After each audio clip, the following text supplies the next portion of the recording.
আসসালামু আলাইকুম। ট্যাক্স ক্লিনিকের নতুন একটি শর্ট ভিডিওতে আপনাদেরকে স্বাগতম। অনেকেই আমাদের কাছে ফোন করে এবং ইনবক্সে মেসেজ পাঠিয়ে জানতে চেয়েছেন কত টাকা পর্যন্ত সঞ্চয়পত্র ক্রয়ের ক্ষেত্রে বর্তমানে টিআইএন সার্টিফিকেট কিংবা রিটার্ন জমার প্রমাণপত্র লাগে না। আসুন দেখে নিই এ বিষয়ে আয়কর আইনে কি বিধান করা হয়েছে। এটি ফাইন্যান্স অর্ডিন্যান্স 2025-এর বিধান, যেখানে বলা হচ্ছে উক্ত আইনের অর্থাৎ আয়কর আইনের ধারা 264 এর উপধারা 3 এর পরিবর্তে নিম্নরূপ উপধারা 3 প্রতিস্থাপিত হবে। অর্থাৎ পূর্বের 264 উপধারা 3 এ যে বিধানটি ছিল সেটির পরিবর্তে এই বিধানটি চলতি বছরের 1 জুলাই থেকে কার্যকর হবে। এখানে বলা হচ্ছে নিম্ন বর্ণিত ক্ষেত্রসমূহে রিটার্ন দাখিলের প্রমাণ দাখিল করতে হবে।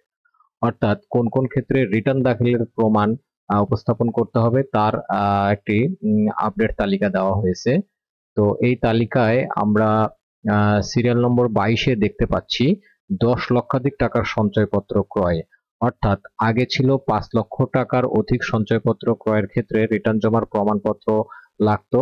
চলতি বছরের 1 জুলাই থেকে কিন্তু সেই বিধানটি বাতিল হয়ে নতুন যে বিধান করা হয়েছে সেখানে বলা হচ্ছে 10 লক্ষাধিক টাকার সঞ্চয়পত্র ক্রয়ে আপনার রিটার্ন জমার প্রমাণ দিতে হবে। এখন অনেকেই প্রশ্ন করেন যে যদি আমি 10 লক্ষ টাকার নিচে কিংবা 10 লক্ষ টাকা পর্যন্ত সঞ্চয়পত্র ক্রয় করতে যাই তাহলে কি আমাকে টিআইএন সার্টিফিকেট দেখাতে হবে? উত্তর হচ্ছে না। সেক্ষেত্রে আপনার কোনো ডকুমেন্টস লাগবে না। সেটার প্রমাণ নিচেই রয়েছে। আমরা একটু নিচের দিকে গিয়ে দেখি।